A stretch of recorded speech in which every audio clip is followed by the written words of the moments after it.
할렐루야. 할렐루야. 사순절이 시작이 되었습니다. 이 사순절은 교회록에 볼 때의 성탄절과 부활절과 함께 아주 중요한 절기가 사순절입니다. 교회록을 보게 되면 6가지 절기로 구성이 되어 있습니다. 첫 번째 절기가 대강절로 시작이 되고 있습니다. 이 대강절은 성탄절 전까지 40일 동안입니다. 이 기간이 되게 되면 이 땅에 오실 메시아 되신 예수님을 기다리는 절기예요. 이 대강절 기간에는 많은 사람들이 정숙과 참회 기간을 보내면서 예수님을 맞이하기 위해서 준비하는 기간을 이제 사람들이 보내게 됩니다. 그래서 대강절을 갖다가 겨울절 사순절이라 그렇게 얘기를 하는 것이 대강절의 기간입니다. 두 번째 기간이 성탄절입니다. 성탄절은 12월 25일서부터 1월 5일까지 그 기간을 성탄절 기간이에요. 이 때문에 예수님의 탄생을 축하하는 절기죠. 기쁨과 한의 시간을 이제 보내게 됩니다. 성탄절 지나게 되면 그 다음에 이제 1월 6일서부터 지난주 수요일까지 성의 수요일까지 그 기간을 갖다 주현절이라고 이야기하고 있습니다. 이 주현절은 예수님이 이 땅에 이제 출현하는 것을 기념하면서 예수님이 공식적으로 공생애에 시작을 했던 그 기간으로 그렇게 생각을 하고 1월 6일 날 우리 예수님께서 이제 세례를 받으신 후에 공적으로 생애가 시작이 되었다. 이것을 의미하는 기간이 바로 주현절이라고 그렇게 이야기를 하고 있습니다. 그 다음에 주현절이 끝나게 되면 바로 오늘 사순절을 맞이하게 됩니다. 지난주 수요일 제2수요일 성예수를 시작을 해서 이제 저 부활절까지 이제 산절 기간에는 사람들이 우리 예수님을 이 땅에 오심을 갖다 기다리면 부활의 주님을 맞이하기 위해서 참회와 고난을 이제 해결하면서 철저하게 훈련받는 기간이 바로 이 사순절의 기간이라고 볼 수가 있습니다. 사순절이 끝나게 되면 그 다음에 부활절을 맞이하게 되죠. 부활절이 되게 되면 부활의 주님과 함께 기쁨을 누리면서 거룩함과 순결함과 승리와 완전 이런 것을 이제 의미하면서 사람들이 이제 부활절을 보내게 됩니다. 부활절이 끝나게 되면 부활절서부터 성령 강림절, 그러니까 부활절을 한 9월 말까지 성령님의 오심을 기대하면서 이 땅의 교회의 시작을 갖다가 기억하면서 열심을 다 교회를 헌신하고 봉사하고 충성하고 선교하는 이런 일을 행하는 것이 이제 6가지의 절기라고 볼 수가 있습니다. 그래서 이 6가지 절기를 다 이래 보게 되면 교회력을 보게 되면 모두가 주님 중심이에요. 예수님 중심이에요. 예수님의 탄생, 예수님의 고난, 예수님의 죽음, 예수님의 부활, 성령의 임재 이 모든 것을 중심으로 해서 1년 동안 우리가 살게 되는 것입니다. 그래서 우리 그리스도의 삶의 모습은 1년 동안 주님 중심이에요. 주님을 묵상하고 생각하고 그의 삶에 의해 살아가는 이 모든 삶이 우리 그리스도의 삶의 모습이라고 볼 수가 있습니다. 태양이 있게 되면 그 태양을 중심으로 여러 가지 위성들이 돌아가지 않습니까? 이와 마찬가지로 우리 모든 예수 그리스도의 중심으로 모든 삶의 모든 것이 이루어지게 되는 것이 생각하는 것이나 말하는 것이나 우리의 삶의 모든 모습 전체가 다 주님 중심으로 살아가는 것이 우리의 사순절 교회력의 모든 모습이라고 볼 수가 있습니다. 올해는 사순절을 보니까 지난 수요일서부터 시작을 해서 4월 4일까지가 이제 40일 동안 사순절이 시작이 되고 있습니다. 영어로 이 사순절을 갖다 렌트란 말을 씁니다. 봄이라는 뜻을 가지고 있어요. 히브리 말로 테살코스테라는 말을 쓰고 있는데 사순절이라는 이 뜻은 1순이 10일이에요. 1순, 2순, 3순, 4순까지 해서 40일 동안을 갖다가 우리가 사순절이라 그렇게 이야기를 하고 있습니다. 사순절 기간이 되게 되면 이때는 영적으로 재무장을 하는 훈련 기간입니다. 성도들이 40일 동안 부활의 승리의 새 아침을 바라보면서 예수님의 고난을 묵상을 하고 동참을 하면서 영적으로 나약한 부분들을 회복시켜주고 영적인 새 운동을 통해서 영적으로 강화시키는 이런 기간이 바로 이 사순절의 기간이라고 우리가 볼 수 있습니다. 그래서 이때가 되면 각 교회마다 사순절을 보내는 모습을 보게 되면 영적 재무장을 위해서 여러 가지 프로그램을 진행을 하고 있습니다.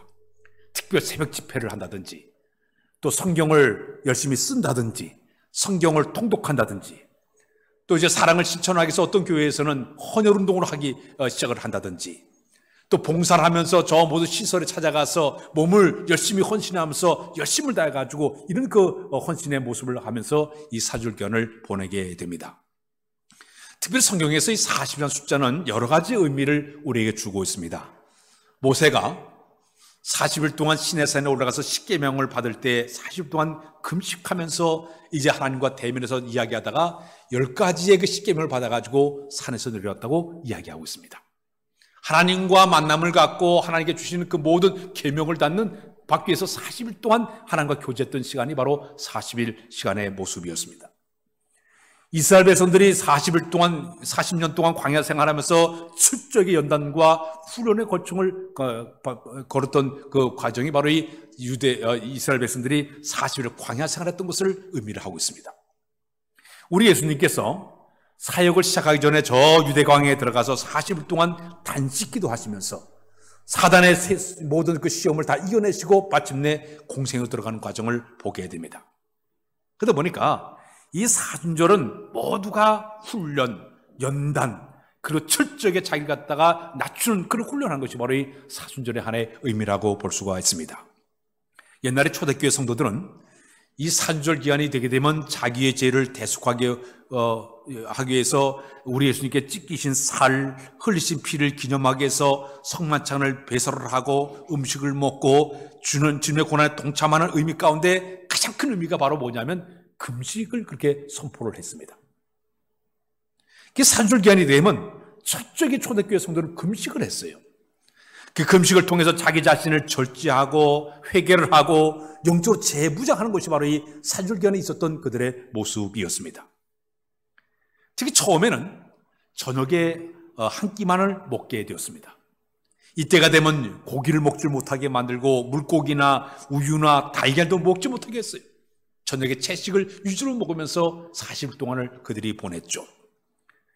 그러다가 이제 8세기가 되면서부터 규정이 조금 완화가 되다가 14세기에 이르러서는 금식보다는 절식을 하게 됩니다. 그러다가 15세기가 이제 오면서부터 사람들이 정오 식사와 저녁 식사를 간단하게 먹으면서 이 40일 기간을 그들이 보내게 됩니다.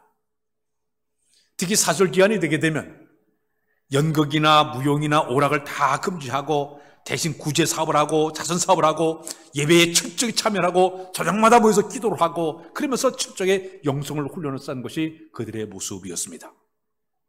특별히 금식은 자기 자신을 비우는 데 굉장히 효과를 가져오기 때문에 뇌기 16장에 보게 되면 1년에 대정이 대속죄일에 성전 지성소에 들어가는 날이 정해져 있습니다.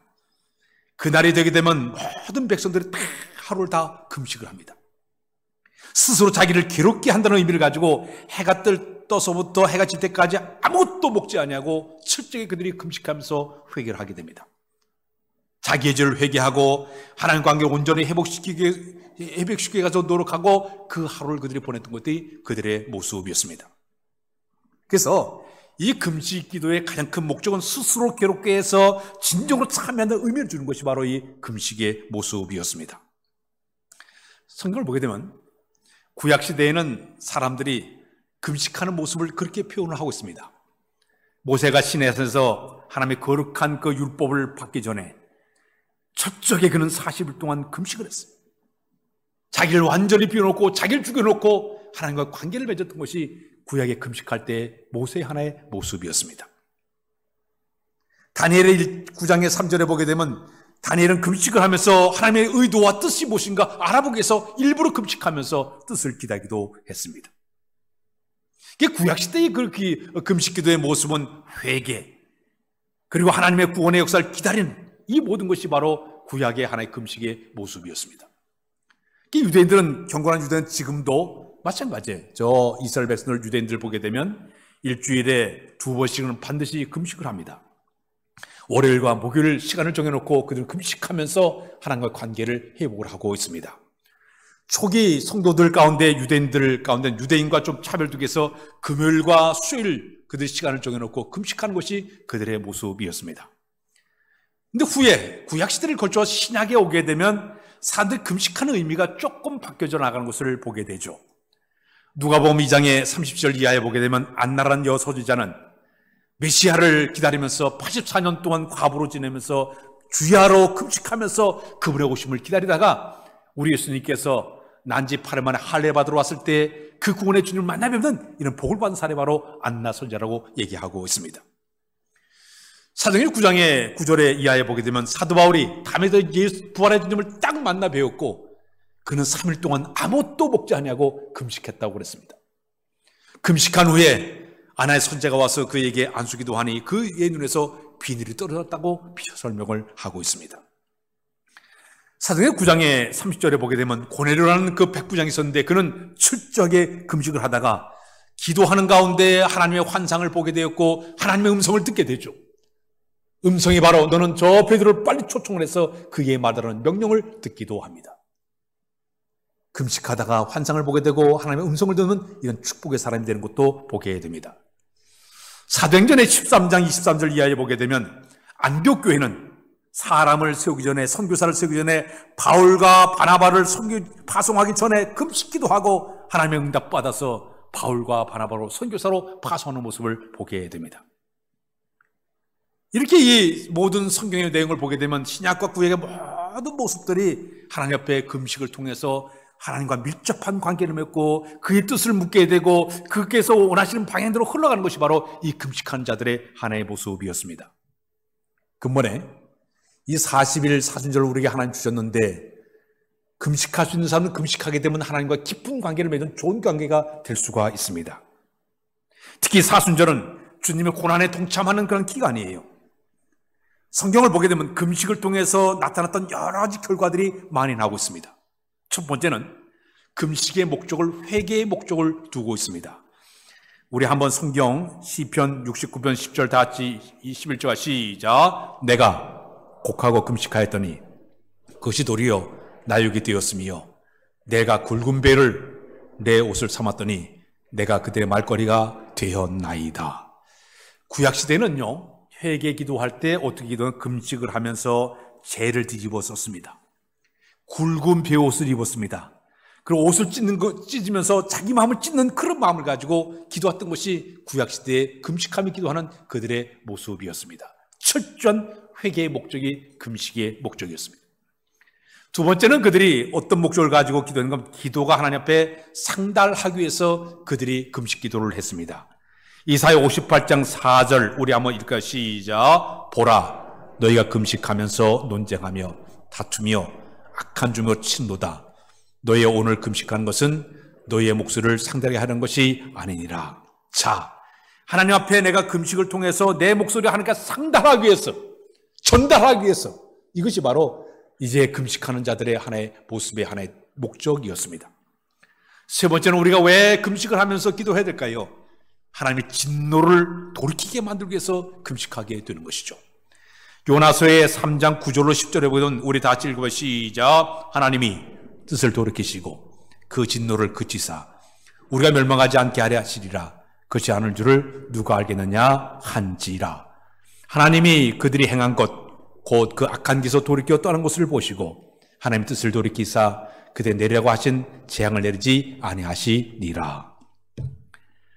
니느웨 성에 하나님의 심판이 주어지게 됐습니다. 앞으로 이 땅이 하나님의 심판이 주어질 것이다. 그 예고가 떨어지게 되니까 왕이 금식을 선포합니다. 왕이 왕복을 다 벗고 베옷으로 갈아입고 그리고 백성들에게 금식을 선포하게 됩니다. 백성들에게만 선포한 것이 짐승, 소나 양도 다 무릇을 맞지 못하게 만들고 금식을 선포했어요. 그랬더니 하나님께서 그 땅에 내릴 진노를 피하게 만들어서 진노를 멈추어서 심판을 받지 않던 그런 사실을 보게 되죠. 하나님 앞에 진노를 돌이키는 방법도 금식 기도할 때 나타나는 하나의 목적이라고 볼 수가 있습니다. 네 번째는 우리가 금식할 때 어떤 일을 벌이게 되냐 따라서 할까요? 육의 몽해를 복종시킨다. 고린도서 9장 27절에 보게 되면 그런 말씀이 있습니다. 우리 읽어보자 시작. 내가 내 몸을 쳐 복종하게 함은 내가 남에게 전파한 후에 자신이 도리어 버림을 당할까 두려함이로다. 내 몸을 쳐서 복종하는 거예요. 내 속에 있는 모든 욕심과 내 속의 모든 교만을 다 꺾어버리는 것이 바로 금식할 때 나타나는 하나의 현상이라고 볼 수가 있습니다. 참 이렇게 여러 가지 금식을 통해 가지고 사람들이 영적으로 회복을 갖게 되는데 이것이 산조를 지나갈 때 우리가 영적 훈련의 첫 번째 방법이에요. 두 번째 방법이 있습니다. 두 번째 방법은 사순절이 되게 되면 구제와 선행을 하는 것도 하나의 방법이 될 수가 있습니다. 우리 예수님이 이 땅에 계실 때 철저하게 우리를 위해서 자기 몸을 아낌없이 다 내줬어요. 온몸이 다 찢긴 상태로 물과 피를 다 흘리시면서 철저하게 이제 우리에게 사랑을 보여준 분 바로 우리 주님이세요. 그래서 우리 모두도 이 사랑을 본받아서 이웃을 위해서 내 이웃의 가난한 자, 배고픈 자, 소외돼서 찾아가서 내가 아낌없이 그들에게 내가 베푸는 이런 훈련하는 것이 바로 이 사절기에 나타난 하나의 그 훈련의 모습이라고 볼 수가 있습니다. 자, 그런데 오늘 이 성경 말씀에 보게 되면 사도 바울이 에베소교에서 목회하는 목회자 디모데에게 이런 말을 하고 있습니다. 너에게 가장 중요한 것은 경건을 내가 연습하라 그랬습니다. 따라서 경건을 연습하라. 경건이라는 말은 유세배라는 얘기합니다. 유세배라는 이 말의 의미는 하나님을 공경하는 마음이에요. 하나님을 마음을 다해서 공경하는 마음을 갖다가 우리가 유세배야, 그래 경건이라는 그런 말을 쓰고 있습니다. 오늘 많은 사람들이 신앙생활을 하면서 교회는 다르지만은 하나님을 공경하는 자세가 잘못된 사람들을 상당히 많이 보게 됩니다. 참 안타까운 일이죠. 지금 한국에 기독교인 숫자가 한 1,000만 명 되고 있는데 1,000만 명 가운데 300만 되는 사람들이 가난한 교인이에요. 교회를 안 나가요. 이 가난한 교인이 300만 될 정도로 교회를 안 나가고 그들이 그래서 신앙생활을 한다고 그렇게 얘기를 합니다. 특히 이번에는 이 코로나 바이러스 때문에 교회가 안 나는 게 습관이 되다 보니까 전 교회의 30%가 교인이 빠져나갔다고 얘기를 하고 있습니다. 하나님을 공경하는 마음의 자세가 점점 식어진 것이 오늘날 많은 사람들의 모습이에요. 더욱이 하루 동안 살아가면서 신앙답게 사는 시간이 고작 24시간 10분밖에 되질 않는다 그래요. 내가 24시간 하루를 살아가면서 내가 하나님 신앙인답게 사는 시간이 고작 10분밖에 되지 못한 사람들이 수두룩하다고 얘기하고 있습니다. 이유를 알아보니까 너무 세상 일에 바빠서 세상 일에 취하여서 세월에서 살다 보니까 이 상적인 습관이나 기질이나 말투가 삶의 모든 목적과 계획이 자기도 모르는 가운데 저 세상 사람과 똑같이 살아가는 그 모습이 우리의 모습이 되게 된다는 얘기입니다. 말하는 것도 행동하는 것도 생각하는 것도 저 안 믿는 사람과 똑같이 그런 삶의 모습으로 사는 것이 우리들의 모습이라는 얘기예요. 어떤 사람은 뭐 먹고 살려니까 할 수 없다는 식으로 얘기하는 사람도 있습니다. 순간의 이익을 보기 위해서 장사하다 보니까 아주 속일 수도 있다고 거짓말할 수 있다고 그렇게 핑계를 대는 사람들도 있습니다. 주의를 갖다가 꽃감병을 다 빼먹으면서도 내가 신앙에서 잘한다고 얘기하는 사람도 있습니다.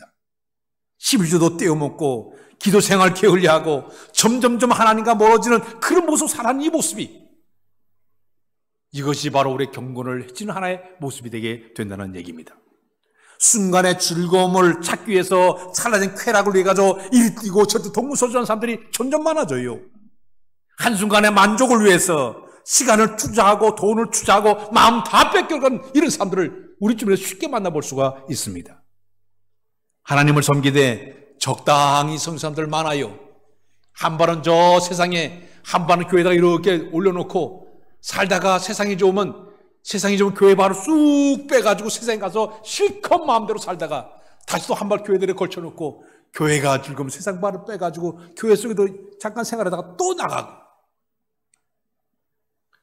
썬데이 크리스찬이 있습니다. 주일날만 그리스도인의 모습으로 사는 거예요. 에브리데이는 매일매일 신앙생활의 모습이 되는데 썬데이 크리스찬이에요. 주일날만 하나님 섬기는 그런 모습이 되게 된다는 이야기죠. 어떤 사람은 신앙생활을 취미로 생각하는 사람이 있습니다. 심심해서 한번 교회 가볼까? 그래서 오는 사람들도 있을 거예요. 그러나 경건한 신앙은 그게 아니에요. 모든 삶의 중심이 하나님 중심이에요. 경건한 신앙의 가장 중요한 것은 하나님 제일 신앙으로 삼는 것이 하나님을 중심으로 사는 것이 바로 경건의 신앙의 하나의 모습이에요. 구약시대 이스라엘 백성들이 광야 생활할 때 그들 성막을 지을 때에 성막을 딱 지어놓고 12개의 지파들이 세 지파 해가지고 그 성막 주변에 진을 치고 그들이 생활했습니다. 그것은 우리가 하나님 중심으로 살겠습니다. 그런 의미를 가지고 집을 그렇게 지었어요. 그들이 행진할 때는 법궤가 저 앞에 걸어가게 되면 백성 뒤에 따라가면서 여호와께서 우리보다 앞장서서 가신다, 그런 마음을 가지고 그들이 행진하지 않았습니까? 모두가 다 하나님 중심이었어요. 신앙 중심이었어요. 미국을 만든 사람들이 저 영국에서 신앙의 자유를 찾아서 퓨리탄 청교도들이 와가지고 미국 땅에 도착해서 미국 땅에 시작을 하지 않았습니까? 그들이 제일 먼저 도착을 한 일이 뭐냐면 제일 먼저 예배당을 지었습니다. 두 번째 학교를 지었어요. 세 번째 마지막에 자기 집을 지었어요. 근데 집을 지을 때 그들의 모습을 보게 되면 모든 길이 전부 교회 앞을 지나게 만들었어. 사람들이 교회 중심으로 살게끔 만들었어요. 통나무 집을 지어도 교회 자기 집을 창문을 전부 교회를 향하게 만들어 놓고 주님을 계속 바라보게 만든 것이 그들의 생활의 모습이었어요. 경건한 신앙생활의 가장 큰 모습은 뭐냐? 예수 제일주의로 하나님 중심으로 사는 것이 경건의 모습이 되게 된 줄로 믿습니다. 어느 중소기업을 운영하시는 분이 어떻게 신앙생활을 시작하게 됐습니다. 난생 처음 교회를 갔어요. 교회에서 예배를 드린 다음에 목사님이 그 집에 처음으로 첫 신방을 했습니다. 참 순수한 분이었어요. 그래 가가지고 그분에게 얘기했습니다. 당신이 복받는 비결은 다른 것이 아니라 하나님을 이 집의 호주로 삼고 당신 사업장의 사장님으로 삼고 당신이 하나님을 잘 섬기면 복을 받을 수가 있습니다 하고 설교를 했습니다. 그분이 그걸 그대로 찰떡같이 받아들였어요. 기독교 백화점에 가서 예수님 사진을 탁 사가지고 와서 안방 가운데다가 탁 걸어놓고 저녁마다 예배를 드리면서 우리 하나님 찬양하죠. 그런 예배를 드렸습니다. 특히 이분은요, 출근할 때도 예수님 회사에 다녀오겠습니다. 애들, 야, 너 인사하고 와. 학교 다녀오겠습니다. 그리고 학교를 갔어요. 다녀오면 또 다녀왔습니다. 그걸 예배를 드리고. 여러분, 우리가 볼 때는 참 이상하지 않겠습니까? 참 너무 순수한 그런 마음을 했어요.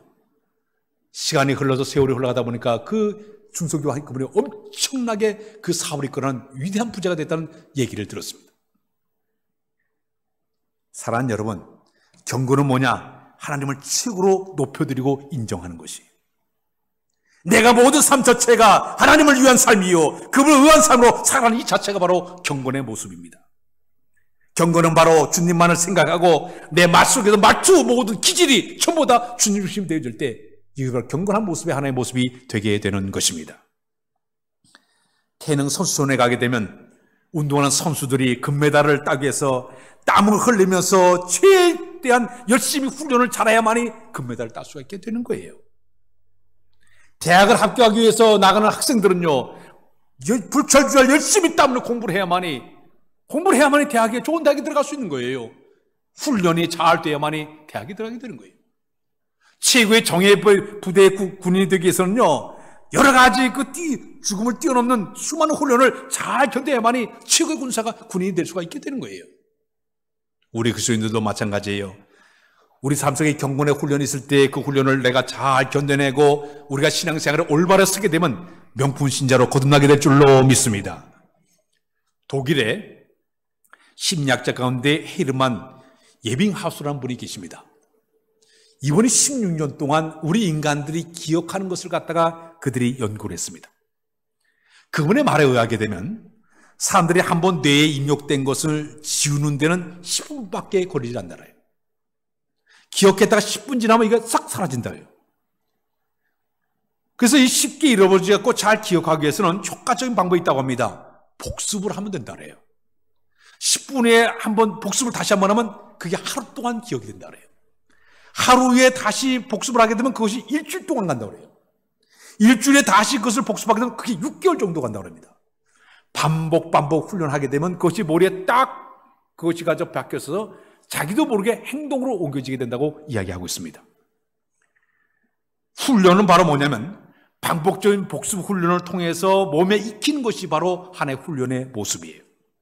이 군인들이 가만히 보게 되면 훈련할 때 보면 아주 반복적인 걸 똑같은 걸 계속 반복적으로 하다 보니까 몸에 배니까 자연스럽게 그 행동이 나오게 되어 있습니다. 우리의 경건 훈련, 영성 훈련도 마찬가지예요. 계속적으로 반복적으로 몸에 익히도록 자꾸 훈련하다 보면 이것이 내 것이 되게 되고 자연스럽게 모든 것이 하나님 중심으로 살아가는 이런 모습으로 바뀌어지게 될 줄로 믿습니다. 이스라엘 백성들이 애굽에서 그들이 탈출해서 가나안 땅까지 그들이 출발하게 되었습니다. 근데 1세대에 출발한 많은 사람들을 보게 되니까 그들은 애굽에서 430년 동안 살다 보니까 그 노예 근성이 몸에 딱 배었어요. 노예 근성이 꽉 배겨 있다 보니까 틈만 나면 불평하고 원망을 하고 반항을 하고 주위에서 그냥 그들이 혈기를 내고 야단보수하지 않았습니까? 그때마다 우리 하나님께서 그들을 심판하기 위해서 진도를 가해서 때로 불을 내려가지고 그들을 죽여버리기도 하고 지진하게 만들어 그들을 집어넣어 닫아버리기도 하고 철저히 훈련시켜도 돌아서질 않았어요. 결국은 처음에 출발한 1세대들은 가나안 땅을 받지 못하고 광야에서 다 죽고 말았습니다. 새롭게 훈련받은 사람들이 그 땅을 들어가게끔 만들어 버렸어요. 사랑하는 여러분, 근본 우리가 40일 동안 우리가 이 사순절 동안 지나가면서 우리에게 가장 중요한 것은 경건을 연습을 해야 될 줄로 믿습니다. 경건의 훈련자의 모습이 되어야 될 줄로 믿습니다. 그러기 위해서는 첫 번째 우리에게 필요한 훈련이 하나 뭐냐? 자기를 통제하는 것이 필요합니다. 자기를 통제한다는 얘기는 바로 절제하는 마음이 우리에게 필요하다는 얘기예요. 평신도로서 우리 시대에 아주 커다란 영향력을 준 신학자 가운데 루이스라는 사람이 있습니다. 이분이 우리가 사는 이 시대의 사람들을 가만히 들어보니까 구도정신을 잃어버리고 살더라고요. 현대 사람들을 가만히 보게 되면 죄에 대해서 진지한 접근이 없는 사람으로 사람들이 살고 있더라는 얘기입니다. 죄를 짓고 살면서도 죄에 대해 심각한 고민하지 않아요. 죄에 대해서 아파하는 마음이 없어요. 죄를 극복하기 위해서 눈물을 흘릴 정도로 노력하는 사람들이 별로 없다는 것을 그가 깨닫게 되었습니다. 그래서 요즘 성도들이 설교할 때 제일 싫어하는 말이 뭐냐? 죄에 대해서 설교하는 걸 제일 싫어한다고 그래요. 잘못됐습니다. 죄입니다. 그러면 다 고개 설레설레 고개 푹 안 들으려고 그래요. 그러니까 죄를 얘기할 때 저 심리학 용어를 써요. 정서적인 장애 때문에, 습관적인 집착증 때문에, 환경 부족은 때문에 이 심리학 용어를 쓰면서 죄를 피하는 얘기를 사람들이 즐겨하는 그런 마음을 갖게 된다는 얘기입니다. 사랑하는 여러분, 이 사순절기간을 보내면서 나의 영적인 각성과 영적 부흥을 위해서 가장 중요한 것은 하나님께 철저하게 나 자신의 모든 죄를 정직하게 솔직하게 다 털어놓고 고백이 이루어져야 될 줄로 믿습니다. 그리고 자기 마음속에 오는 이 교만과 이 정욕과 이 탐욕스러운 모든 죄의 속성을 과감하게 내가 부인하고 찍어 눌러버리고, 그리고 새롭게 출발하는 마음이 있어야만이 경건자로서 새롭게 거듭나게 될 줄로 믿습니다. 갈라디아서 2장 20절에 보게 되면 내가 그리스도와 함께라는 그런 그 말씀이 있는데, 우리 한번 찬양 한번 불러볼까요? 내가 그리스도와 함께 십자가에 못 박혔 나네. 우리 찬양 한번 불러보겠습니다.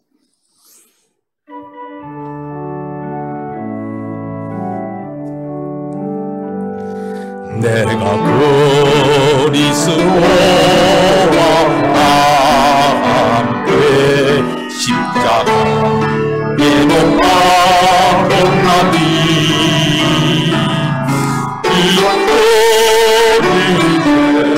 내가 한것 아니고 오직 내 안에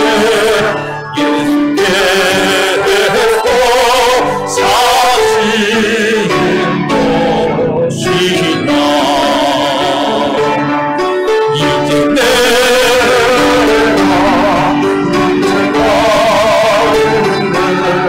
사는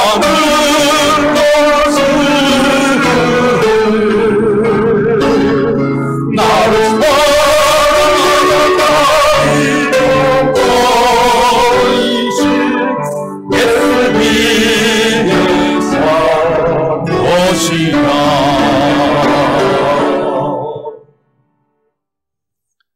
기독교 역사 가운데 4세기 인물 가운데 그레고리 대제라는 사람이 있습니다. 이분이 사람들의 죄를 가만히 분석해 보니까 7가지 죄를 사람들이 많이 짓고 있었습니다. 그래서 그는 일주일 동안 매일매일마다 한 가지씩 죄를 갖다 하나씩 하나님 옆에 내놓고 회개하기를 시작을 했습니다. 첫 번째 죄가 바로 교만이었습니다. 이 교만의 문제를 가지고 하나님 앞에 하루 종일 그 문제를 가지고 기도를 했어요. 두 번째는 질투였습니다. 이 질투하는 마음을 가지고 하나님께 회개하면서 철저하게 회개를 했어요. 세 번째는 분노, 혈기, 속이 끓는 이 혈기와 분노의 문제를 가지고 기도를 했습니다. 네 번째는 탐심, 내 가진 것보다 더 많이 가져온 이 탐심스러운 마음을 하나님 앞에 회개하면서 철저하게 못 받기를 시작했습니다. 다섯 번째는 게으름이었습니다.